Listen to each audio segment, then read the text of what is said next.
Well then, folks, we are back here at BUTLINS. I'll start that again. Well then, folks, we're back here at BUTLINS. It's the 2013 PDC Cash Converters Players' Championship Final. I've been joined with Jamie Caven, who's just had a very impressive 6-3 win in the first round against Colin Lloyd. Good stuff, Jamie. How do you feel about that? Thanks, Paul. Certainly at 3-2 down at the break, I'd have taken any win. 6-3, great result. He's a two-time major champion, former world #1. Yeah. Certainly, you know, worthy of his place, and good player, Colin. Yeah. And I'm happy to win, really. Yeah, yeah. Tomorrow, moving on to Justin Piper, Simon Whitlock, two slightly different, should we say, throw-in actions. The timescale between the throw. Does that bother you at all? If who you play, or is it about how you play? Is Not that really. Yeah, it's about my own thing, really. If I play my own game, I can beat anybody, and that's how everybody feels, you know. With Justin, I've got a fantastic record against, and with Simon, it's not so great. But I owe Simon a few, but I also owe Justin one as well, because he beat me in the Grand Slam playoff. Yes. So, yes, of course. Yeah. So I'm quite looking forward to playing whoever. I'm just happy to win today. That's the main thing, you know. That's it. It's quite a tough field, and to win any game is really quite tough. So just to still be in the mix is a big thing, and I'm ready for whoever tomorrow. Yeah. And because the format, the first round. Best of 11 legs, and of course that's what the players have been playing on the Pro Tour to get here to the Players' Championship Finals. Do you like that format, best of 11, the quick out of the block sort of thing, or would you sooner have the longer, like obviously we're best of 17 legs the next round? I think because on the floor it's always the same. It's best of 11 all the way through. Yeah. So you know, we're kind of used to that, but I think when you take the floor game to the stage, it does take some adjusting. Well, certainly for me, it's taken me time to sort of adjust that level, but I've started to take my floor game up there, and I think to have them few extra legs is probably going to be a key thing.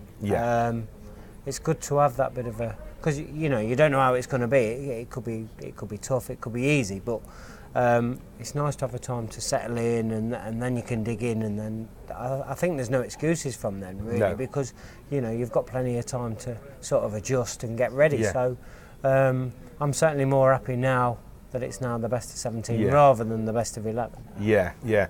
So to qualify, of course, you've got to be one of the top 32 players on the Pro Tour, like we've mentioned. A cracking weekend in May, I believe. Two wins back to back. Yeah, two Pro Tour wins in Wigan in May. Yeah, that's impressive. I think there's only like 10 players that have ever done it, and you know, it takes a lot to win one. To be fair, I've won 7 now, so I'm over the moon with that. You're spoiled. I couldn't have imagined in my wildest dreams to have ever won that many. To be fair, I always had like before the Wigan weekend, I had 5 wins in 5 different countries. That was my little cliche. But now it's like 7 in 5. It's not so great. Well, you take the 7. Oh, definitely, certainly after that weekend for sure. But it's tough to do. There's so many good players. The standard is forever getting better.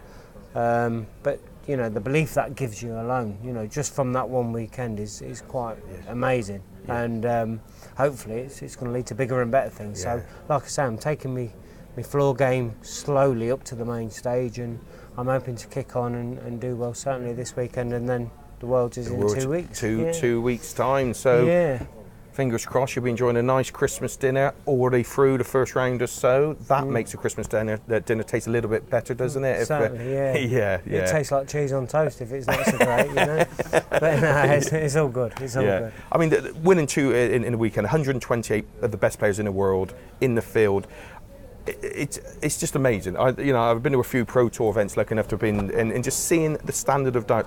100 averages, they don't scare people anymore, do they? Not at all. 20 years ago, you're world champion comfortably, probably, with that. Easy, I think. I think you'd win a Pro Tour tournament, really, probably with a 93, 94 average. But if you're averaging 95 to a ton, it ain't going to get you by the first round. And that really is how tough it is.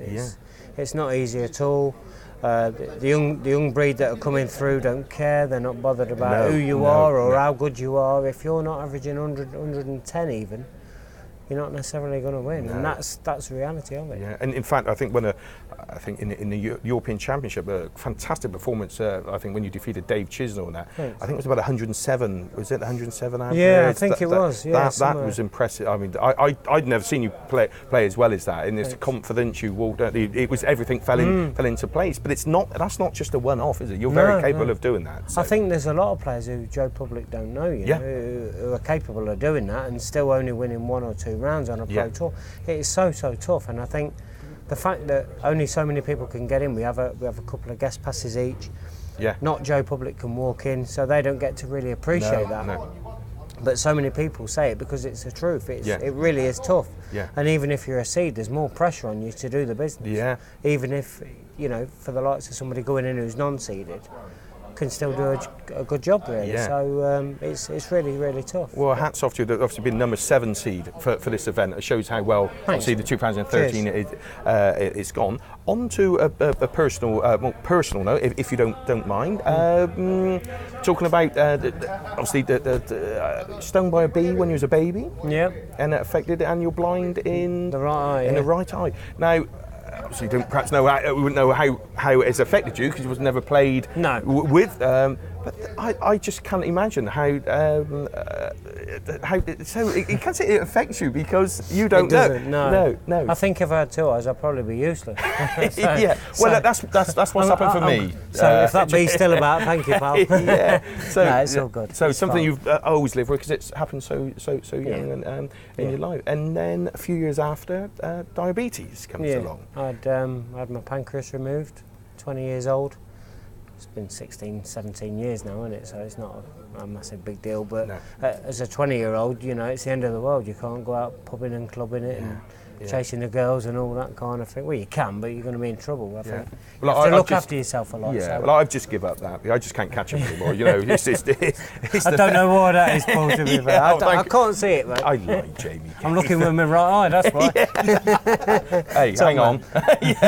No, that's fantastic. So, thanks for sharing that with us. And also, cool. And then as far as what the sort of the future holds, we sort of spoke about, obviously climbing up the rankings. And let's go back to maybe the first time you picked up a set of darts. Was it natural? Did you fly straight away? Would you play in a pub team? I think so. I mean, I used to watch my dad play. I used to be a massive darts fan with John Lowe, Bristow. Yeah, that's how. Yeah. Jockey Wilson. You know, the same as all of us, the same age. Yeah. I know you look about 15 years older than me, but that's by the by. Thanks. No, This has gone really well today. I'm only joking. But no, I was a big fan, and I had a dartboard in front of the settee, and you know, I used to sort of dream about doing the business and being the main man sort of thing. Yeah. And my dad used to play in a pub team sort of thing. So that was always where I used to want to follow him, and I used to go and watch him when I was young and growing up. And then when I was 13, I played for my first club team, and I averaged 85, 86, I think it was. And that's not a bad start. Yeah, I've never got that far, and I've been playing for a long time, so that's not a bad start. I can understand. Yeah, so then you stepped up. Then what did you go? Super League County? Yeah, I played Super League. I played a couple of games Super League. I got picked for the county when I was 15. And what county would that be? Leicestershire. Leicestershire. Played for Leicester for a couple of years. Then I played in the World Youth Championship. I was World Youth Champion at 17. Yeah, absolutely. Made the switch to Cambridge because Cambridgeshire was in the Premier Division, Premier League champions. The girl I was with at the time, Dad lived in Peterborough, so it all sort of worked, you know. Played for Cambridge, one game in the B, man of the match, straight in the A. Played a season or so, then we fell out, so that was the end of that, to be fair. So went back to Leicester, played a couple of years, and then it sort of stopped from there, really. Had the operation, like I say. Built up from scratch again. And then I got a sponsor from a guy called Peter Clare, who was my first sponsor, Mr. Tax. Yeah. And he paid me, entries for a while.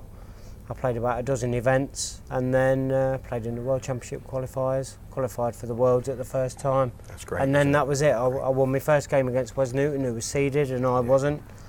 I won that first match, then lost to Wayne Mardle, but I won £7,000 and spoke to Debbie, who I'm with now. We've been married, happily married for the last 4 years. We've been together for the last sort of 5, 6 years.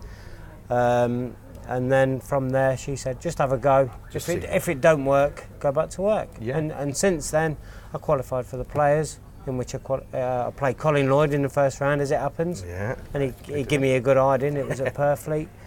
Qualified for the Worlds, the UK Open, and then from there it built up, and I qualified for all the majors since. And it's the best decision I've ever made. Yeah. Ever made. So if you weren't a dart player, what would you be? What are your other skills? I'd probably be on the dole. On the dole? Yeah, probably. that's a skill. I'll be on the rock and roll. Yeah. That'll be me. I don't know anything else. It's all I do, and it's all I've ever wanted to do since I was a young kid. So it's a dream for me. I could really. say living a dream. If I won the lottery, I'd still do it. You know, if I was a multi-billionaire or whatever, I'd still be doing the tour. But you would remember me, though. Paul, you're the man. Thank you. This is what. This is fantastic. This is going really well. So, if you don't mind, Jamie, if it's okay, we do have the guitar, which is the chosen charity. We're raising money for the Princess Royal Trust. If you don't mind, you don't want me to play it? Playing a few tunes on that one. If you I can't do any of that. And if you could sign that, every player who is here this weekend will be. We'll be signing that, and that will be going off, money for the Princess Royal Trust. I'll also mention we do have a competition running at Tungsten Tales, and if anyone knows the player who's won the most Players' Championships, if you could email into info@tungstentales.co.uk the name of the person who's won more Players' Championship than any other player. We have 7 signed shirts by all 32 players, and they'll be drawn out, and they'll be winging away, hopefully, to our winners. That is wonderful. Well, folks, all I want to say is my name is Paul Starr. That's Jamie Caven. Thanks, Paul. That's Tungsten Tales. He's the man. The sharp end of darts. Thank you, Jamie. Thanks again. Cheers, mate. Thanks.